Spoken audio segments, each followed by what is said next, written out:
Homelander is already bleeding when the cameras cut back in. Not the theatrical kind, not a smear for sympathy or shock value. Real blood, thin and bright, trailing from the corner of his mouth as he staggers backward across shattered pavement. His boots scrape uselessly against concrete that refuses to steady him. The city watches in stunned silence. This is wrong. 5 seconds ago, he was in control. 5 seconds ago, the crowd was screaming his name, half in terror, half in worship. 5 seconds ago, there was no question who owned the sky. Then the punch didn't work. The bald man stands where Homelander expected a corpse, yellow suit unmarked, expression flat, no signs of effort, no signs of damage. He looks like someone who arrived late and is mildly annoyed about it. Homelander straightens, forcing his body to cooperate. His heart is racing. That's new. He fires heat vision again, short, brutal bursts meant to cauterize mistakes. The beams slam into the man's chest and vanish. No explosion. No resistance. Just gone. The air between them hums with tension that has nothing to do with power and everything to do with imbalance. "What are you?" Homelander demands, his voice cracking louder than he intends. The man shrugs, just a hero. Homelander laughs, sharp and forced, and charges. He doesn't think anymore. He reacts. That's how he's always won. His fists rain down with enough force to liquefy steel, each strike faster than the last, rage replacing certainty. None of it matters. The man moves once, a single step forward, a casual shove. Homelander flies. He crashes through a parked bus, tears through scaffolding, and slams into the side of a building hard enough to crater the brick. He drops to one knee, gasping, lungs burning like they've forgotten how air works. The street is quiet now. No cheering. No screams. Just phones recording the strongest man in the world trying, and failing, to stand. The man approaches, hands in his pockets, looking around at the destruction with mild disappointment. "Wow," he says, "you guys really make a mess." Homelander looks up at him, eyes wide, jaw trembling. And in that moment, something far worse than fear settles in. Understanding. This isn't a fight. This is replacement. This world was built on control. On managed power, scripted heroes, and the comforting lie that strength could always be measured, ranked, and contained. That lie just collapsed in front of millions of witnesses, and there's no narrative strong enough to fix it. What stands here now isn't interested in dominance, approval, or victory. It doesn't need permission to exist, and it won't negotiate its place in the hierarchy. Every move made from this moment forward will tighten the noose. Every attempt to restore order will only highlight how fragile that order always was. Because when a system realizes it was never necessary, the damage isn't loud. It's permanent. The city doesn't cheer when Homelander disappears from the sky. That silence spreads first. It crawls across the streets like fog, settling into the gaps between sirens and distant screams. People stare upward, phones still raised, replaying the last few seconds in their heads as if repetition might restore order. The strongest man in the world didn't lose a fight. He stopped mattering. Inside Vought Tower, the damage reaches the boardroom before the shock does. Screens flicker between live feeds and frozen frames. Homelander on one knee, blood at his mouth, eyes unfocused. Executives speak over one another, voices sharp with panic disguised as procedure. "Cut the footage now." "We can't, it's everywhere." "Spin it, training exercise, unauthorized soup interference, anything." Stan Edgar doesn't raise his voice. He doesn't need to. He watches the footage in silence, hands folded, eyes tracking the bald figure stepping casually through the wreckage. No urgency, no fear. That's the problem. "What do we know?" Edgar asks. No one answers immediately. Finally, a senior analyst swallows. He didn't register. no compound V signature, no energy spike we can categorize, no escalation curve. He didn't fight like a soup. Edgar tilts his head slightly. Then how did he win? The analyst hesitates. He didn't win, he invalidated. The word hangs in the room like a bad smell. On the street below, Butcher watches the same footage on a cracked phone screen. Huey stands beside him, pale, hands clenched so tight his knuckles ache. "That's it," Huey whispers. "That's all it took." Butcher doesn't answer right away. His eyes stay locked on the screen as Saitama, though they don't know his name yet, scratches the back of his head, looking around like someone lost in the wrong neighborhood. "No," Butcher mutters, "that's what scares me." Steps closer. "You thinking what I'm thinking?" "That thing didn't come here to kill him," Butcher says. "If it wanted him dead, he'd be missed on the pavement. It came here like it was checking something off a list." Kimiko signs sharply. Frenchie translates under his breath. She says power like that doesn't posture, it just exists. Across the city, Homelander lands hard on a rooftop no one is watching. He collapses forward, hands shaking, breath ragged. His ears ring. His chest hurts in a way he doesn't recognize, not pain but pressure, like the world is heavier than it used to be. He pushes himself upright and looks at his hands. They're steady now, strong, still capable of crushing steel. So why doesn't it feel like enough? He replays the moment again. The punch, the lack of resistance, the man's bored expression, the way his own body flew as if physics had finally remembered it could say no. "Focus," Homelander whispers to himself. "You weren't ready, that's all." He lifts off, slower this time, circling the skyline, listening, searching. Nothing. No threat signature, no rising challenge. Just the city continuing without him. Back in Vought Tower, damage control turns aggressive. Legal teams issue takedowns that fail instantly. PR draft statements no one believes. SUPs are quietly recalled from public appearances. Edgar watches it all like a man, observing a fire from behind glass. "Find him," he says, "not to confront, to understand." A junior executive shakes her head. "Sir, if he's stronger than Homelander." Edgar cuts her off with a look. Strength isn't the issue, control is. The bald man is already gone by the time Vaught's drones arrive at the impact site. Only the damage remains, crushed vehicles, warped steel, and a city trying to remember how certainty felt. Saitama walks several blocks away, hands in his pockets, stomach growling. He stops at a convenience store, peers through the broken glass and sighs. "Missed the sale again," he mutters. The cashier stares at him from behind the counter, eyes wide. "Why, you're the guy." Saitama blinks. "Huh." "The flying guy," the cashier says. "You knocked him out." "Oh," Saitama says, "that."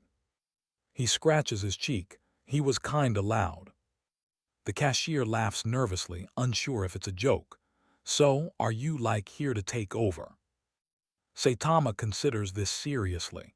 "No, I just wanted to see what heroes were like here." "And?" the cashier asks. Saitama thinks back to Homelander's face, the confidence, the fear underneath it, the way strength had been worn like a costume. "They seem stressed," he says finally. Miles away, Homelander hears laughter. Not cheers, laughter. It's faint, distorted through wind and distance, but unmistakable. He turns midair, eyes narrowing, and for the first time since childhood, doubt interrupts rage. They're laughing at him. He rockets upward, faster now, fury reigniting, searching for the source, not the man but the feeling. The humiliation. The crack in the image he spent a lifetime maintaining. In the hideout, Huey lowers the phone. "So, what do we do?" Butcher exhales smoke slowly. "We wait." "For what?" "For the moment everyone realizes this wasn't an anomaly," Butcher says. "It was a warning."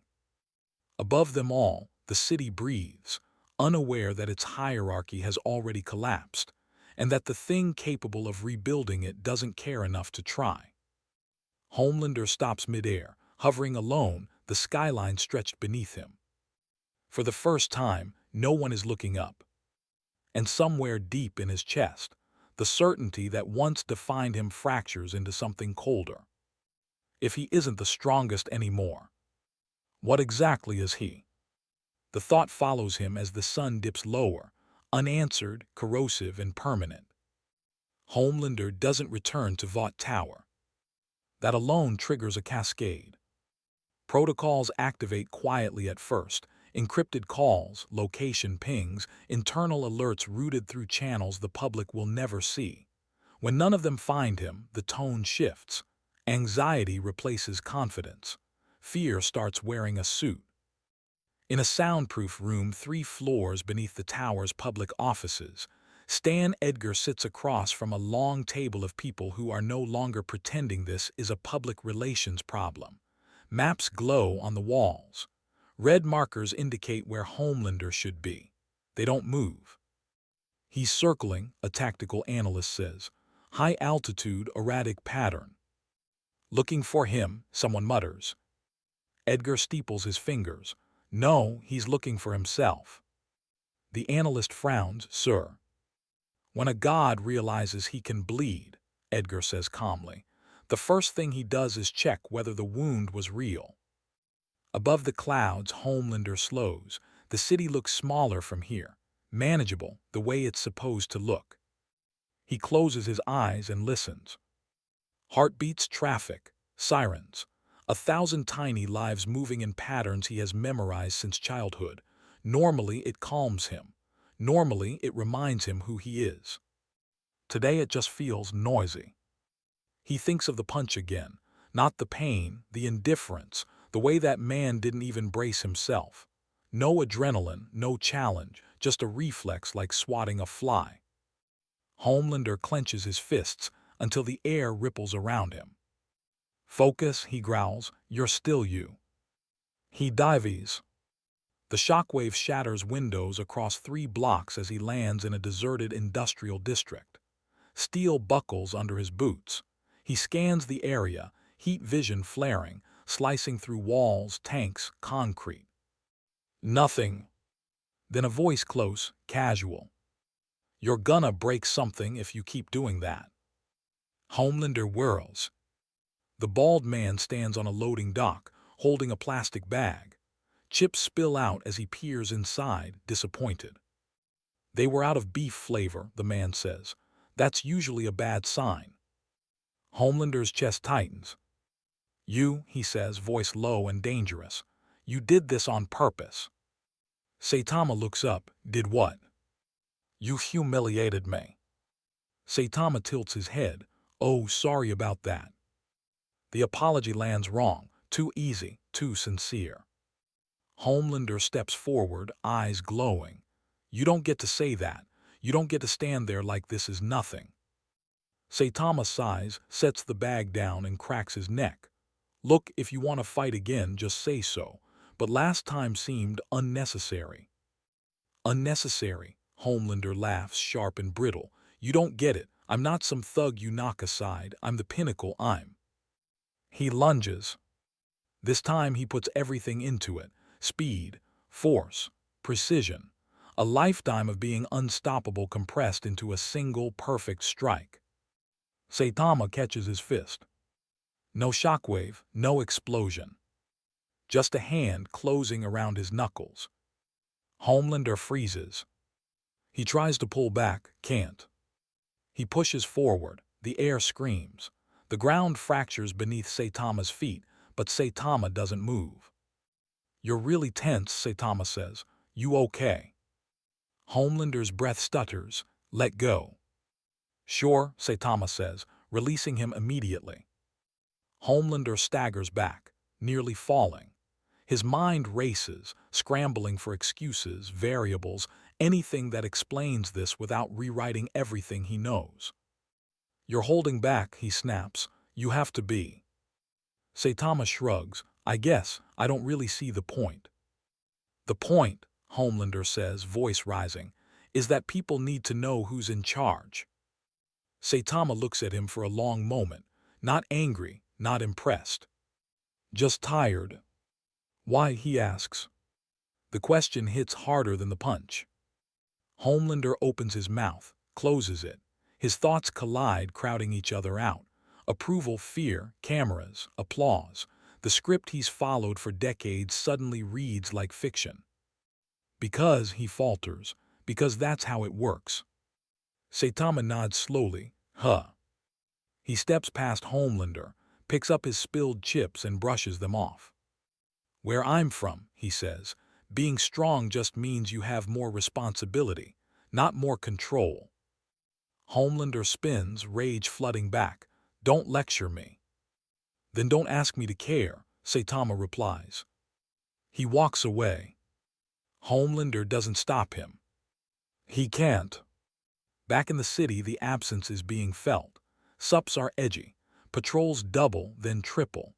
Vought spins stories about strategic redeployment, about heroes operating in the shadows. The boys watch it all from their hideout. This is bad, Huey says. This is really bad. Nods. They're scared. When Vought gets scared, people disappear. Butcher grins thinly. Good, means the mask's slipping. Frenchie looks at Kimiko, then back at the screen showing shaky footage of Saitama walking calmly away from Homelander. He doesn't look like a savior. No, Butcher says. He looks like a problem no one can point at. Elsewhere in a secured facility even most of Vought doesn't know exists, contingency plans long considered theoretical are pulled from storage. Names are whispered. Weapons are recalibrated. And one file, buried deep, is opened for the first time in years. Project Irrelevance. Homelander returns to the sky hours later, slower than before. He avoids cameras, avoids crowds. He lands on a quiet rooftop and stares at his reflection in a glass wall. He looks the same. That's the worst part. I can still fix this, he tells himself. I just need to remind them. But the words feel hollow.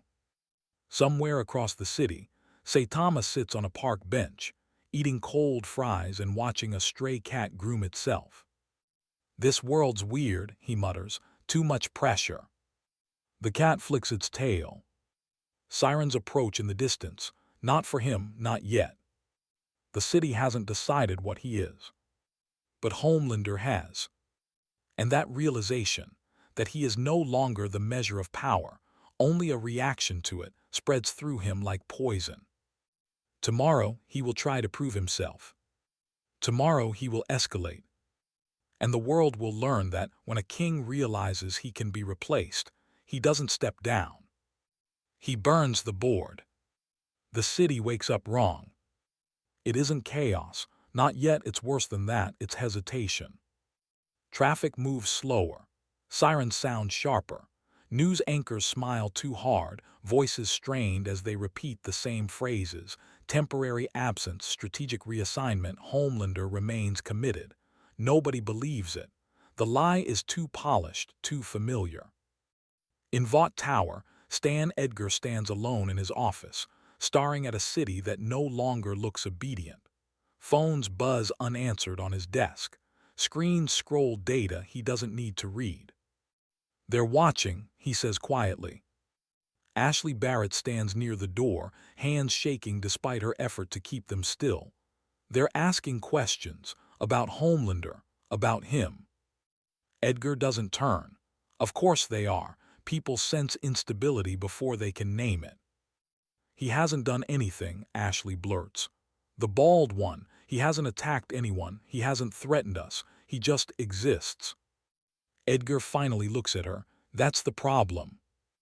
Across the city, Saitama walks into a grocery store that's already half emptied.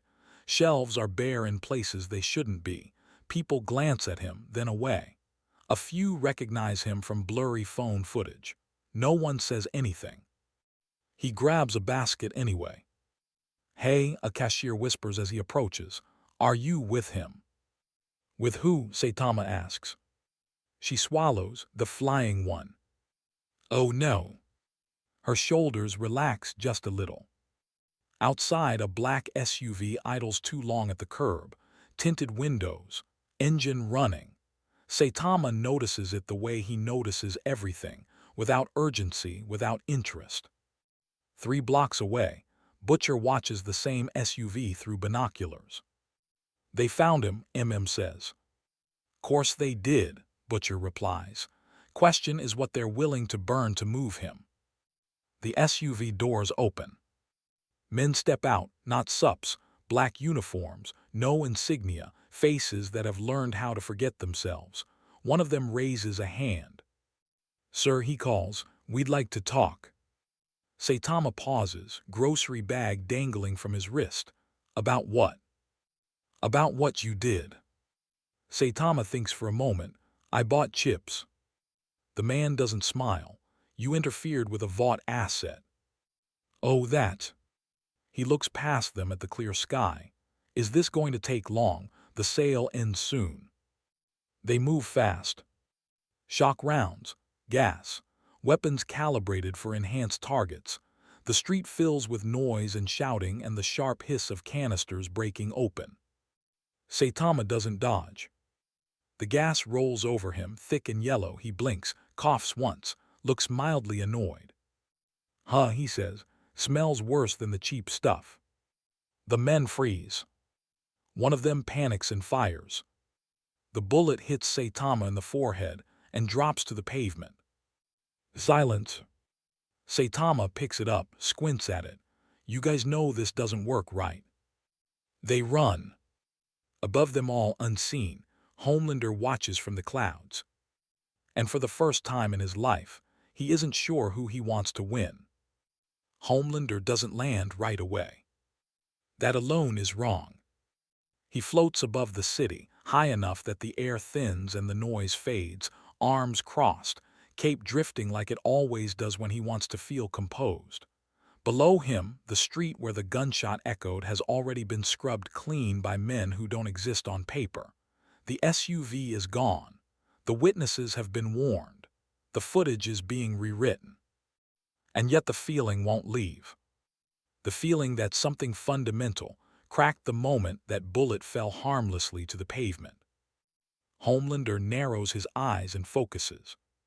He can hear heartbeats again, thousands of them, too many, but one stands out, not louder, not faster, just steady, unbothered, like a metronome that never learned fear. Saitama walks home with groceries. No rush, no tension. Plastic bags cutting into his fingers because he forgot to distribute the weight properly. He hums something tuneless, stops at a crosswalk, waits for the light like the laws of traffic still apply. Homelander clenches his jaw. That's when he drops. The sonic boom rattles windows for 6 blocks. Cars alarm. People scream and scatter. Dust rises in a wide ring as Homelander lands directly in front of Saitama, boots cracking the asphalt. Hey, Homelander says, smiling wide enough for cameras that aren't there. We need to talk. Saitama looks at him, then at the cracked ground. Oh, you're loud. The smile twitches. You embarrassed me, Homelander says. His voice is calm, controlled, practiced. You embarrassed my company. You embarrassed the people who keep this world safe. Saitama shifts the bags to his other hand. I didn't mean to. That's worse, Homelander snaps, then reins it back in. You don't get to just show up and change things. Why not? The question lands softer than a punch, but it hits harder. Homelander takes a step closer. He can feel the cameras now, phones lifted from behind windows, from parked cars, from terrified hands pretending not to shake. This is familiar ground. This is where he wins. I'm the strongest man alive, he says. Everyone knows that. Saitama tilts his head. Are you? The air vibrates. Homelander's eyes glow just a little, not enough to fire, enough to threaten, enough to remind the world how fragile it is. I don't like being questioned. Saitama sighs. Yeah, people keep saying that. Homelander moves faster than sound. To anyone watching, it looks like teleportation, a blur, a flash, A fist aimed straight at Saitama's chest with enough force to turn concrete into powder. The impact ripples outward. Windows explode. Pavement collapses. A shockwave tears down the street like a horizontal explosion. And then the dust clears. Homelander's fist is buried in Saitama's hoodie. Not through it, not past it. Just stopped. Saitama looks down at the hand gripping his shirt, then back up. Hey, that's new. Homelander's breath catches. He pulls back and strikes again, and again, and again. Each punch lands with city-level force. Each one should shatter bones, rupture organs, end lives. Nothing happens. Saitama rocks slightly with the blows, more from courtesy than necessity. He frowns, genuinely thinking. Are you done? Homelander steps back, chest heaving. The cameras are everywhere now. He can feel the eyes, the doubt creeping in like a disease. You're not normal, he says. Yeah, I get that a lot. Homelander lifts into the air, rage finally breaking through the polish. You think this makes you better than me? No. The answer is immediate, honest. I don't think about it much. That's when Homelander screams and unleashes his heat vision. Twin beams carve through the street, slicing cars in half, melting steel, turning asphalt to liquid. Saitama is swallowed in red light and steam. For 3 full seconds, Homelander pours everything into it. Then he stops. The steam clears. Saitama stands there, hoodie singed, grocery bags melted but still hanging from his wrist. He blinks. "Aw man," he mutters, "the eggs." Silence crashes down harder than any punch. From a rooftop, Butcher lowers his binoculars slowly. "Well," he says, "that's that then." Doesn't answer. He's staring, eyes wide, watching the impossible rewrite itself in real time. Back on the street, Homelander backs away without meaning to. His smile is gone now. His breathing is ragged. This isn't a fight anymore. It's a revelation. "You're cheating," he says weakly. Saitama scratches his head. "Is that bad?" Homelander launches himself upward, fast enough to leave a crater, retreat disguised as repositioning. He hovers again, higher this time, putting distance between himself and something that refuses to obey the rules. "You don't belong here," he shouts down. Saitama squints up at him. "You already said that." "I am the symbol," Homelander roars. "Without me, this world falls apart." Saitama looks around at the ruined street, the frightened people peeking out from hiding, the smoke and broken glass. Does it? The question hangs there, unanswered. Homelander vanishes into the sky. He doesn't look back. That night, Vought stock drops 12% in after-hours trading. By morning, it will be worse. In his apartment, Saitama eats instant noodles because the groceries didn't survive. He watches the news idly as anchors struggle to spin what millions already saw. Homelander didn't win. He didn't lose either.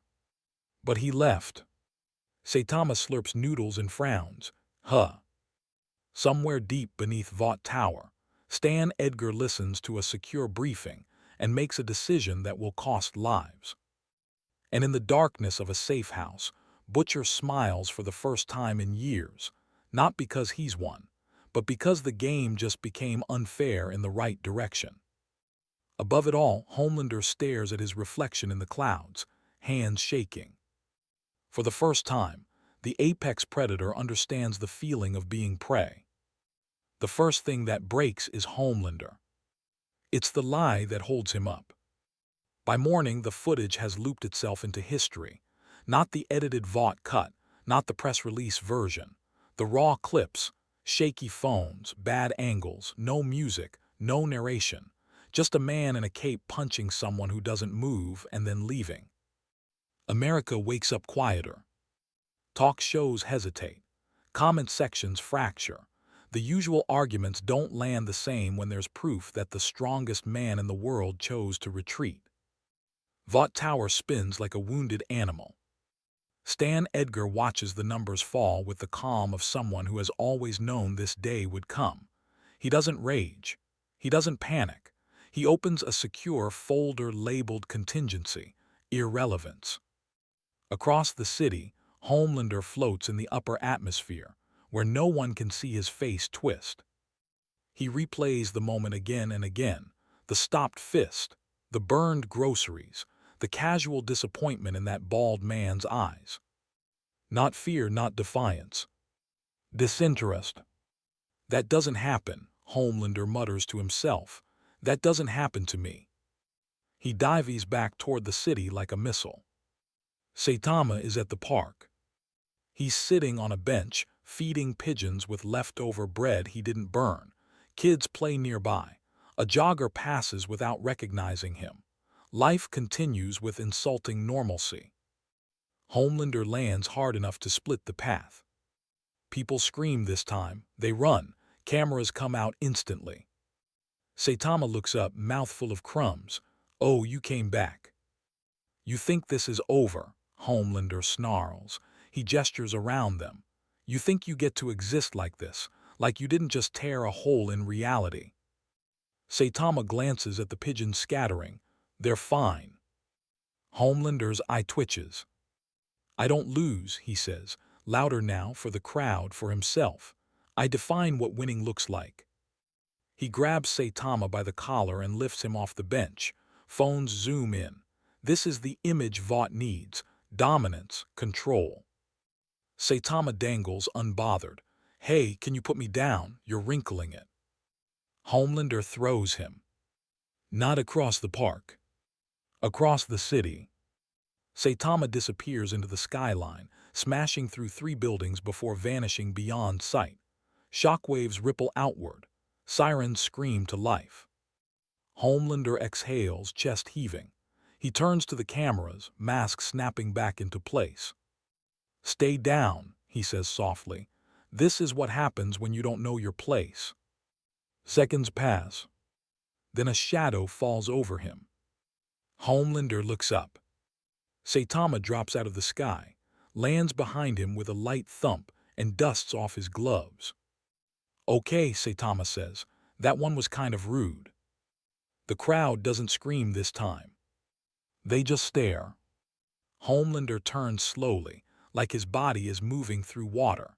His mind scrambles for a script that no longer exists. "You should be dead." "I get that a lot too." Homelander attacks again, but not with fists. He grabs a bystander. A man, 35, office job, a life that doesn't matter to Vought. "You move," Homelander growls, "he dies." The man sobs, the cameras shake. Saitama's expression changes. Not anger. Disappointment. "Yeah," Saitama says quietly, "that's not okay." Homelander smiles, relief flooding him. This is familiar ground. This is leverage. Then Saitama steps forward. Slowly. Homelander tightens his grip. "I said." The hostage vanishes. One blink, one step. The man is standing 10 feet away, untouched, staring in shock. Homelander's hand closes on air. Saitama stands between them. "You don't get to do that," he says. "Not with me here." The words aren't loud. They don't need to be. Something shifts in the crowd, in the feeds, in the collective understanding of what power looks like. Homelander fires his heat vision again, wild this time, uncontrolled. Saitama swats it aside like a nuisance, the beam bending around his hand and carving a harmless line into the sky. Homelander stumbles back. "No," he whispers. "No, no, no." Butcher watches from a van, jaw clenched. "He's breaking him," he mutters, without even trying. Inside Vought Tower, Stan Edgar closes the folder. "Activate Phase 2, he says. "If the symbol fails, replace the idea." Back in the park, Saitama sighs. "Look," he says, "I don't want to fight you all the time."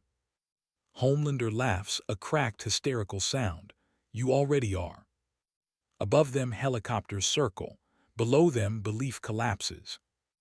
Homelander straightens, eyes burning, not with confidence but with desperation. "If I fall," he says, "I take this world with me." Saitama meets his gaze. "That's what I'm worried about." And for the first time, the strongest man alive realizes the fight isn't about strength anymore. It's about what breaks first. Homelander doesn't attack right away. That's how everyone knows something is wrong. He hovers a few feet off the ground, cape twitching in the downdraft of the helicopters above, eyes locked on Saitama like he's trying to solve a puzzle that keeps changing shape every time he looks at it. His breathing is uneven now. Sharp inhales, slow, controlled exhales.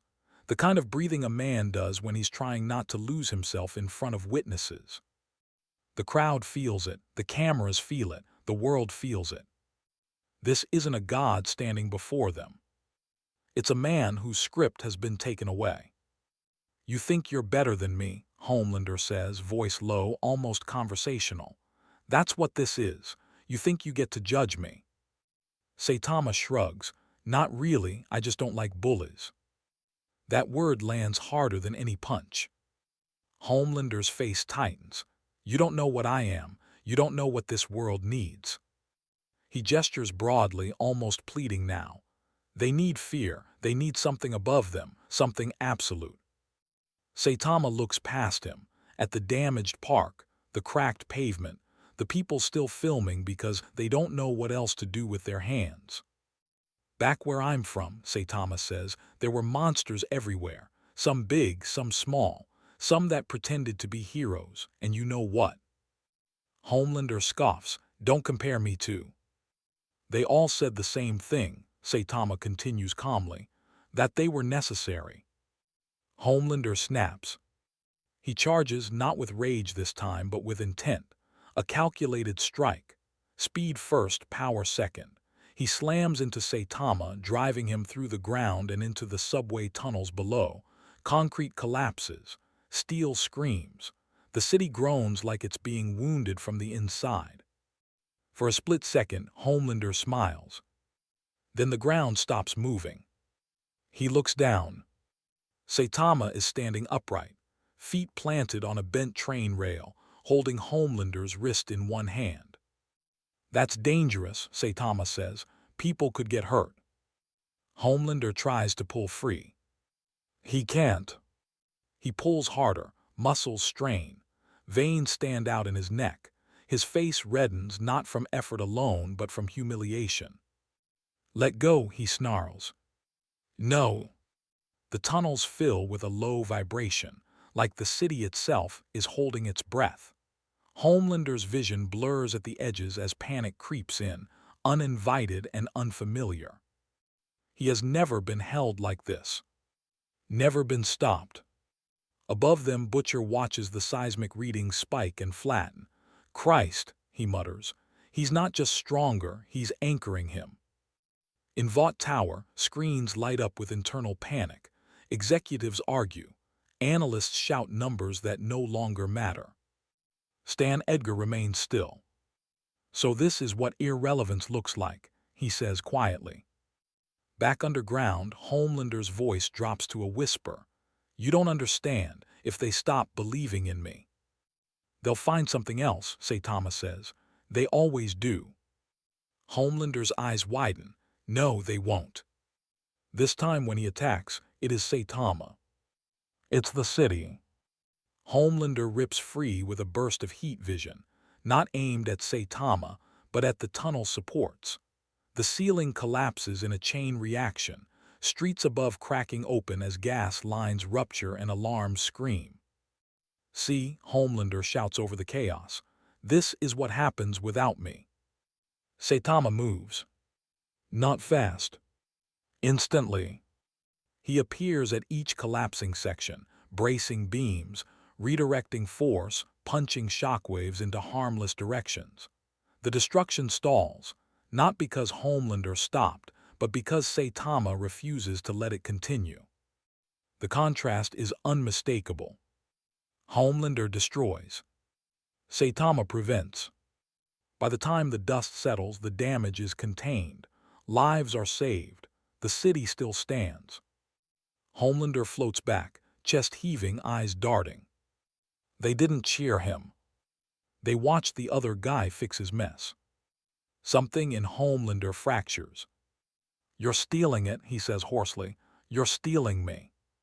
Saitama steps closer, voice gentle but unyielding. "You were never it." The words echo upward, carried by microphones, feeds, whispers. Across America, screens show the same image, Homelander backing away. Not tactically, emotionally. For the first time, he doesn't know what comes next. Saitama looks at him, really looks at him, and sighs. "This doesn't end with a punch," he says. "It ends with you deciding who you are without everyone clapping." Homelander's fists clench. High above, something else moves. Military satellites shift. Vought's black sites activate. Plans made for gods begin to unfold. Homelander isn't the only one who feels threatened anymore. And Saitama, standing calmly in the wreckage, finally realizes this world won't break because of its strongest man. It will break because of everyone trying to replace him. The world does not calm down after Homelander retreats. It fractures. News cycles loop the same footage from 1,000 angles. Homelander stopping midair. Homelander backing away. Homelander shouting while someone else holds the city together. Every replay strips another layer from the myth. Every slowed frame turns invincibility into hesitation. Vought tries to control it. They always do. Press releases flood the airwaves within minutes, framing the encounter as a joint crisis response. Carefully edited clips cutting before Homelander's voice cracks, before his eyes flicker with something dangerously close to fear. Analysts are wheeled out to reassure the public. Psychologists speak about optics and misinterpretation. Stock prices wobble, then dip. But something irreversible has already happened. People have seen a god blink. In a secure facility beneath Vought Tower, Homelander sits alone in a white room that smells faintly of antiseptic and old rage. No mirrors, no cameras he can see. His hands tremble despite his efforts to still them. He keeps replaying the moment in his head, the grip on his wrist, the casual way Saitama stood there, like stopping him was an inconvenience rather than a triumph. Stan Edgar enters without ceremony. "You embarrassed yourself," Edgar says, voice flat. Homelander looks up slowly. "I handled it." "You lost control," Edgar replies. "That's different." Silence stretches between them, thick, hostile. "He made me look small," Homelander says finally. Edgar doesn't deny it. "Yes." That word lands like a blade. "This man," Edgar continues, "has rewritten the hierarchy. Not through ideology, not through messaging, through contrast. You are power without restraint. He is restraint without effort." Homelander's jaw tightens, "Then kill him." Edgar studies him. "We can't." Homelander laughs, a sharp, humorless sound. "I can level cities."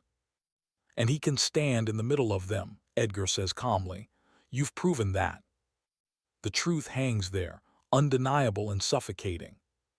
Across the city, Saitama sits on the edge of a damaged rooftop, legs dangling, eating from a convenience store bag someone pressed into his hands. Sirens wail in the distance. Repair crews swarm like ants around broken concrete. He chews thoughtfully, eyes unfocused. "You're famous now," Butcher says, standing a few feet back, rifle slung but lowered. Saitama nods. "Yeah, kinda annoying." "You broke him," Butcher continues. "Didn't even mean to." Saitama swallows. "I didn't break him, he was already like that." Butcher exhales smoke, eyes narrowing. "That's worse."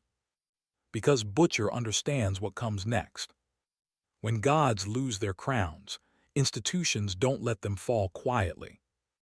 The first response comes from the military, not openly, not loudly, but methodically. Surveillance tightens. Drones begin appearing more frequently, tracking Saitama's movements under the guise of public safety. Black Ops units are mobilized. their orders vague but ominous. No one is told to attack him. They're told to measure him. Saitama feels it, not fear, pressure, like being watched by a room full of people who haven't decided what to do yet. He walks through the city anyway.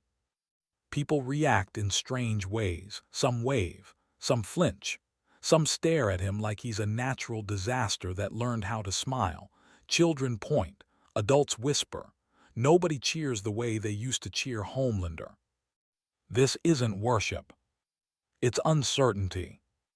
In a hidden facility miles away, a different conversation unfolds. Scientists argue, generals clash. Data scrolls endlessly across screens, simulations running scenarios that all end the same way. Containment fails. Neutralization impossible. Public trust destabilized. We don't need to beat him, one voice says. We need to redefine him. And that's when the plan shifts. If Saitama can't be stopped, he can be framed. Vought leaks controlled narratives, stories of unexplained destruction near Saitama sightings, civilian testimonies edited just enough to suggest recklessness. Old footage spliced out of context. Fear seeded gently, deliberately. Saitama doesn't notice at first. But the looks change. Where there was curiosity, there is now doubt. Where there was relief, there is now distance. Homelander watches it all from his tower, fingers clenched around a glass that cracks under his grip. His smile is back, but it's wrong now. Tighter, hungrier.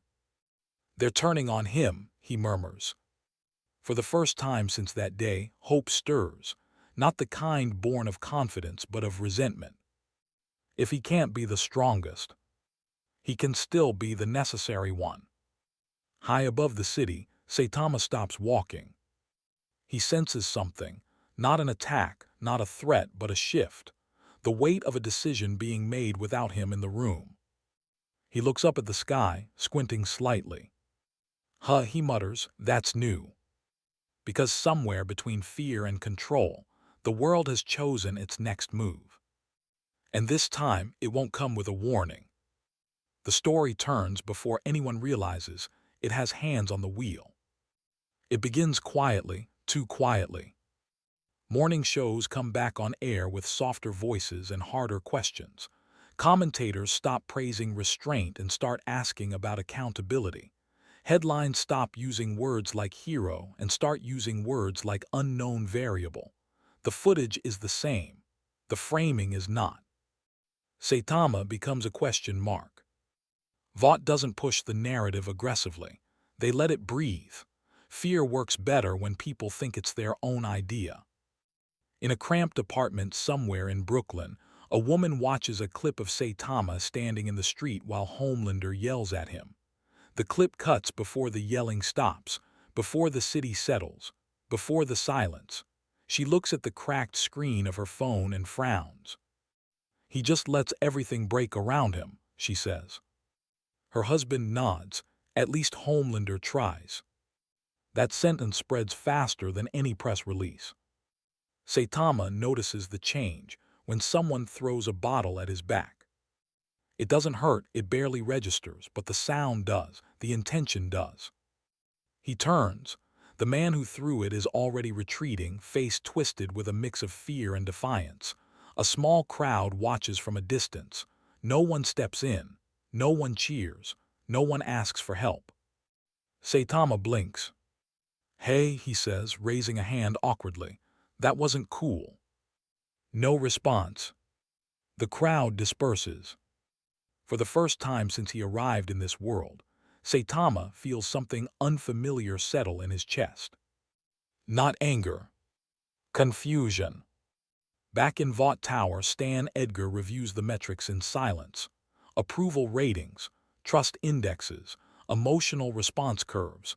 Everything is moving exactly as predicted. Homelander paces behind him like a caged animal. They're still watching him, Homelander snaps. They still care. Edgar doesn't look up, for now. Homelander stops. You said you had a plan. I do, Edgar replies calmly, but it requires patience. I don't do patience. That, Edgar says, finally turning, is why this isn't about you anymore. The words hit harder than any punch Saitama ever threw. Across the city, the boys argue in whispers. They're setting him up, Huey says, scrolling through feeds that feel more hostile by the hour. Same playbook, same tricks. But it's not sticking the same way, replies. People don't know what to do with him. That's the point, Butcher mutters. They don't need to hate him, they just need to doubt him. Kimiko signs sharply. Frenchie translates, voice tight. She says the quiet ones are the most dangerous. When the knives come out, no one will remember who sharpened them. That night, the first official incident happens. A power station on the edge of the city goes dark. Explosions ripple through the structure, controlled, surgical, devastating. Emergency crews rush in. So do cameras. Saitama arrives seconds later. Too late. Smoke pours into the sky. People scream. Someone catches him on camera standing in the wreckage, looking around with that same blank expression. The footage goes viral before the truth can. What the cameras don't show is the figure already gone, the speed, the precision, the intent. What they show is Saitama standing where disaster ended. And that's enough. Homelander watches the clip on repeat, heart pounding. His reflection stares back at him from the dark screen. Less God now, more man. But the man is smiling. They'll need me again, he whispers. They always do. Saitama stands alone on another rooftop, the city spread out beneath him like a living thing he doesn't quite understand. He listens to the sirens, to the shouting, to the way people's voices change when they think he can't hear. He scratches the back of his head. Man, he says softly, this is getting complicated. Behind the scenes, the next phase begins. Not with fists, with choices. And the realization, slow, heavy, unavoidable, that in this world strength doesn't decide the story. Control does. Saitama looks out over the city again. And for the first time, he wonders whether saving people here might require something he's never had to use before. Not power. Judgment. The city doesn't turn on Saitama all at once. That would be too honest. Instead, it reorients. Emergency response protocols quietly change. Dispatchers hesitate before routing calls to the bald one. Subs arrive first now, cameras already rolling, explanations already drafted. When Saitama shows up anyway, because he heard something, because he felt something, he's treated like an interruption. A complication. A variable no one asked for. He saves a bus full of people from collapsing concrete. The headline reads, Unidentified hero interferes with ongoing rescue operation. He stops a runaway train with one hand. The clip is cut before the brakes scream back to life. The commentary focuses on infrastructure damage and unauthorized intervention. People don't boo him. They thank him less. That hurts more than he expects. In Vought Tower, the mood is surgical. This isn't character assassination, Stan Edgar says calmly, addressing a room full of executives and consultants who don't blink. This is narrative correction. A woman beside him nods. People don't fear him enough yet. They will, Edgar replies. Uncertainty always ripens into fear. Homelander listens from the corner, arms crossed, jaw tight. He hasn't been center stage in weeks, but the silence around him feels temporary. You're sure this won't backfire? He asks. Edgar meets his eyes. You can't dethrone something that refuses the throne, but you can convince people it never deserved to stand there. Homelander smiles. On the streets, the boys feel a tightening. They're boxing him in, Huey says. Every move he makes gets framed as wrong. But he hasn't done anything wrong, snaps. Butcher exhales smoke, eyes hard. Doesn't matter, this ain't about right, it's about useful. Kimiko signs quickly. Frenchie translates. She says the trap only works if the target doesn't see it. They all look at the screen showing Saitama walking away from another incident, shoulders slumped, hands in his pockets. He doesn't see it. Not fully. Saitama's problem has never been enemies. It's always been people. That realization hits him when a woman pulls her child closer as he passes. Not screaming, not running. Just distance. He stops walking, looks back. The woman avoids his eyes. Oh, he murmurs. Something clicks. Not rage. Not despair. Responsibility. Elsewhere, Homelander is sent back out into the world. Carefully, strategically. A rescue here. A speech there. Every appearance polished, humble, controlled. The contrast is deliberate. Homelander plays his role perfectly. But inside something roils. Because even now, even broken, even doubted, Saitama still scares him. Not because of strength. Because of what he doesn't want. Power means nothing to someone who doesn't crave it. That's when the real crisis begins. A coordinated attack hits 3 locations at once. Not random, not sloppy. Designed to overwhelm response times, subs scramble, civilians scatter. Saitama arrives first at one site. He stops the threat instantly. 2 instantly. The other 2 sites suffer. The footage is brutal. The implication is worse. By the time Saitama reaches the second location, it's already over. Fires burn, people cry, cameras swing toward him like accusing fingers. "Where were you?" someone screams. Saitama opens his mouth. No answer comes out. That night, the city argues with itself. Panels, debates, protests, signs appear. Power without accountability is dangerous. Saitama stands on a rooftop again, listening to chants echo up from the streets. For the first time, he doesn't feel bored. He feels cornered. "I just wanted to help," he says quietly to no one. Behind him, unseen, the game tightens another notch. Because now, the city isn't asking whether Saitama is strong enough. It's asking whether he should be allowed to choose who gets saved. And somewhere deep inside Vought's machinery, a final contingency begins to move, one designed not to fight Saitama, but to force him to make a choice he can't punch his way out of. Saitama looks down at his hands. They've never failed him before. He's starting to realize that might not be enough. The choice is engineered, not announced. It arrives disguised as necessity. A city-wide emergency, simultaneous threats again, but this time the timing is tighter, the margins thinner, the locations chosen not for tactical advantage but for optics. One is a hospital, one is a live broadcast event packed with cameras and donors. One is nowhere near civilians at all, just a symbolic target, loud and visible. Saitama stands in the middle of it, literally and figuratively. 3 directions, 3 consequences. No time. No guidance. No right answer. Vought's internal systems light up with anticipation. Analysts lean forward. Producers whisper. Stan Edgar watches the clock without blinking. "Whichever one he chooses," Edgar says softly, "the story writes itself." Homelander hovers above the city, waiting. He's been told to hold back, to observe, to let the new variable fail on its own. For once, he doesn't argue. Because he knows what's coming.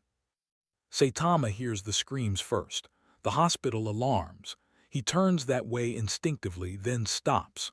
The broadcast site flashes across a nearby screen, people chanting, cameras rolling. The symbolic target pulses red on his phone, flagged as manageable. His jaw tightens. "Why is this hard?" he mutters. Because for the first time, strength won't solve the aftermath. He moves. Fast. Too fast. He clears the symbolic target in seconds. No casualties. No footage worth airing. He redirects debris, seals ruptures, leaves nothing dramatic behind. By the time he reaches the hospital, Homelander is already there, smiling for the cameras. People cheer. Inside, the damage is contained but not erased. Some lives were lost, not many, enough. Saitama lands quietly, no sonic boom, no pose. The room feels colder. Homelander turns, eyes gleaming with something close to pity. "You should have come here first," he says gently. "They needed you." Saitama looks at the floor, then at the patients, then at the families. "I went where I thought," he starts. "Where you thought," Homelander interrupts. "That's the problem." The words hit harder than any punch. By morning, the narrative is everywhere. He chose wrong. Power without judgment. Intent doesn't excuse outcome. Panels argue, protesters gather. Some defend him, more don't. The debate becomes moral instead of physical, and Saitama finds himself unequipped. He doesn't lash out. He doesn't disappear. He keeps helping. But every save now comes with hesitation from the crowd. Every intervention comes with a question mark. Are we allowed to cheer? The boys watch it unravel with a mix of dread and recognition. "They're turning him into a liability," Huey says. Butcher nods. "Nah, they're turning him into a mirror." Kimiko signs slowly. Frenchie swallows before translating. She says this is how gods fall, not by force, by expectation. Vought makes its final move that evening. A public address, framed as reassurance. Homelander stands center stage, flanked by officials and experts. His voice is calm, reasonable. "We can't rely on chance," he says. "We need structure, oversight, heroes who answer to the people." The implication hangs heavy. Saitama watches from a rooftop, unnoticed. For the first time since arriving in this world, he understands the trap completely. They don't want him gone. They want him managed. He looks out over the city, the noise, the fear, the need. "I never wanted to be in charge," he says quietly. The wind carries his words away. Below, people chant Homelander's name again, softer than before, but louder than yesterday. Saitama steps back from the edge. Not in defeat. In decision. If this world is going to measure him by consequences instead of strength, then he has to decide what kind of hero survives that measurement, and whether staying is helping, or just delaying something worse. The city waits. So does Homelander. And somewhere between them, the idea of heroism fractures into something new and irreversible.